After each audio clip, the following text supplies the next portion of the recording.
જય માતાજી.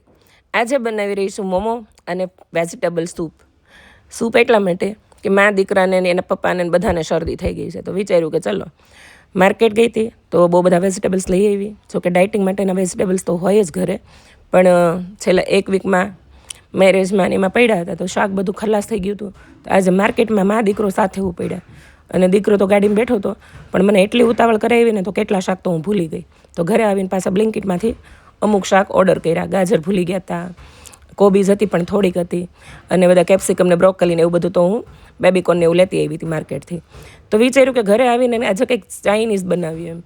તો ઘડીક વિચાર્યું કે ચોમીન બનાવું, ઘડીક થયું કે સૂપ બનાવું, ઘડીક થયું ફ્રાઈડ રાઈસ બનાવું, થોડીક વાર થયું કે કેટલાય પ્લાનિંગ કરીને પછી વિચાર્યું કે હાલો મોમોઝ બનાવીએ. કારણ કે 2 દિવસ પહેલાં મારા પૂર્વએ ગણગોરમાંથી મોમોઝ ઓર્ડર કર્યા અને 215ના કંઈક 10 નંગ મોમોઝ અને તીખા તીખા ભડકા જેવા.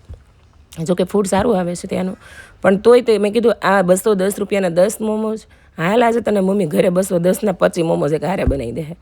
અને ટ્રાય કરી મોમોઝ બનાવવાની, પણ પહેલાં સૂપ બનાવવાનું હતું એટલે મેં capsicum, red capsicum, yellow capsicum, broccoli આ બધું ઝીણું ઝીણું થોડું થોડું સમારી લીધું. બબે ચમચી પૂરતું 2 થી 3 બાઉલ બનાવવાનું હતું એટલે.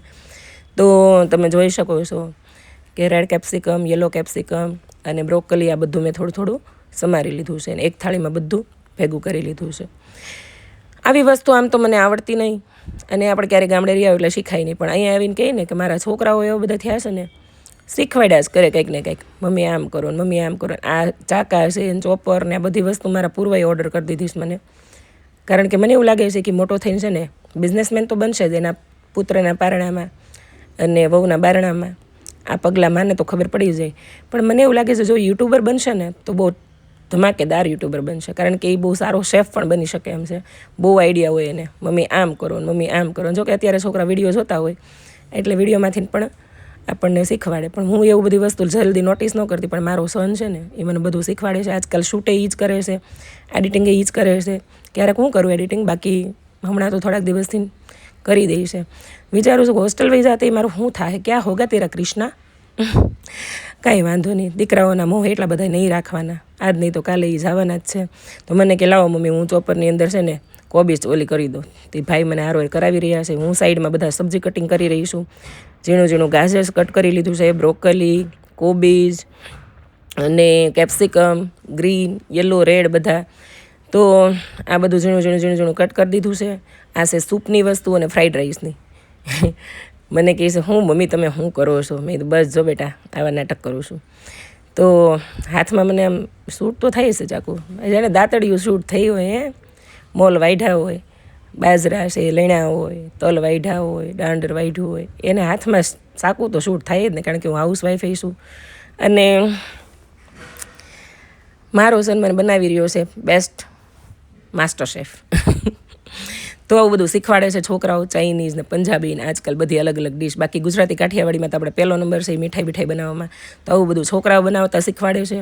તો આ બધી વસ્તુ મેં ઝીણી ઝીણી કટ કરી લીધી છે, જે તમે જોઈ શકો છો, સૂપની અને મોમોઝની અને ફ્રાઈડ રાઈસની. પનીર પણ મસ્ત મજાનું મેં છીણી લીધું છે. તો ચલો આપણે બનાવીએ મોમોઝ. વધારાની વાતો બહુ થઈ ગઈ. તો કોબીજ, ગાજર, કેપ્સિકમ આ બધી વસ્તુ મેં ઝીણી ઝીણી ક્રશ કરી લીધી છે, અને 2 કાંદા. આ બધી વસ્તુની અંદર મીઠું નાખી અને હલાવીને આપણે 2 થી 3 મિનિટ રહેવા દેવાનું છે. અને પછી એમાંથી આપણે પાણી નીતા લેવાનું છે, અને એ પાણીમાં જ આપણે મેંદાનો લોટ બાંધવાનો છે, જે આપણે મોમોઝ બનાવવા માટે લેવાનું છે. બરાબર. તો મેં થોડોક લઈ લીધો છે લોટ સાઈડમાં મેંદાનો, અને હવે જે પાણી આપણે ઓલાની અંદરથી નિતારી લઈએ એ પાણીથી આપણે આ લોટ બાંધવાનું છે. એટલે બધા કહે ને વિટામિન્સ ને બધું અંદર જ હમાયેલું રહે. તો મેં સરસ મજાનું એક રૂમાલ લઈ લીધો છે ધોયેલો, અને એની અંદર આ બધું શાક નાખી દીધું છે. આ ચમચી બમચી ફાવી આપણું કામ નહીં. મારા પૂર્વને મેં કીધું બેટા મેં 2 વાર હેન્ડ વોશ કર્યું છે, મને હાથ વાપરવા દે. છોકરાઓ હાથે ન હોય એમ કે મમ્મી હાઇજેનિક ન હોય ને મમ્મી એમાં જમ્સ હોય ને. એલા ભાઈ અમે કાઠિયાવાડમાં રહેતા ને ત્યારે વાયદું કરીને તરત જ ખાવા બેસી જતા ને રોટલા ઘડવા બેસી જતા, કારણ કે ભાતનું ટાણું થઈ ગયું હોય. એ જમ્સ બમ્સ બધું પેટમાં વયું જતું ને તોય બહુ લાંબુ જીવતા. તમે બહુ બધું હાઇજેનિકના દીકરા થાવશો તો બહાર મંગાવો છો, ત્યાં હાઇજેનિક આવતું છે.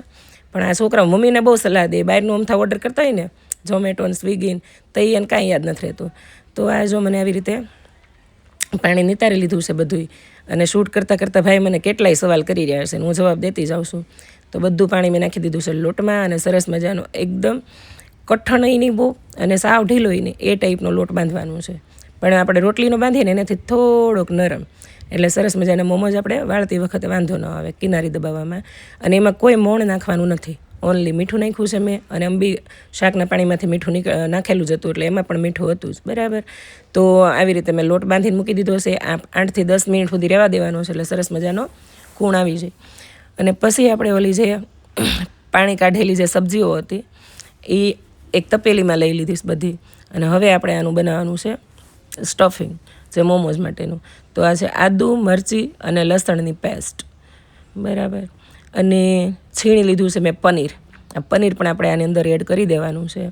પણ મસાલામાં આપણે અંદર નાખવાનું છે મીઠું, થોડુંક લાઇટ મીઠું નાખવાનું છે, છીણેલું પનીર નાખવાનું છે. અને જો તમારે વધારે તીખું ખાવું હોય તો બ્લેક મરી પાવડર નાખી શકો, પણ મેં મરચી ચડિયાતી નાખી છે એટલે બ્લેક મરી પાવડર નથી નાખ્યો. આ બાજુ લોટને કૂણ આવી ગઈ છે, સરસ મજાની મોટી મેં પતલી એવી રોટલી વણી લીધી છે. અને આપણી પાસે જે વાટકી હોય અથવા તો મોટો કોઈ ગ્લાસ હોય એનાથી આવી રીતે પૂરી કરી લેવાની છે. અને પછી આપણે મોમોઝની બનાવવાના છે મોમોઝ. અને જેને જે રીતે કોઈને ગોળ બનાવતા ફાવતા હોય, કોઈ આપણે ઘૂઘરાની ડિઝાઇન પાડી એ રીતે પણ બનાવી શકે. હું તો પહેલી વાર બનાવી રહી છું, એટલે ભાઈ મને શીખવાડતા જાય છે, મમ્મી આમ કરો, મમ્મી આમ કરો. પણ મસ્ત મજાના શેપ આપી દીધો હશે અને સરસ મજાના બની પણ ગયા છે. તો તમે જોઈ શકો છો. કાંઈ વાંધો નહીં, ક્રિષ્ના પહેલી વાર બનાવીશો તો પણ સારું જ બન્યું છો, આપણે ટેન્શન લેવાની જરૂર નથી. તો સાઈડમાં જે મેં ઢોકળીયામાં ગરમ પાણી કરવા મૂકી દીધું છે, કારણ કે એને સ્ટીમ મોમોઝ ખાવા છે, ફ્રાય મોમોઝ નથી ખાવા.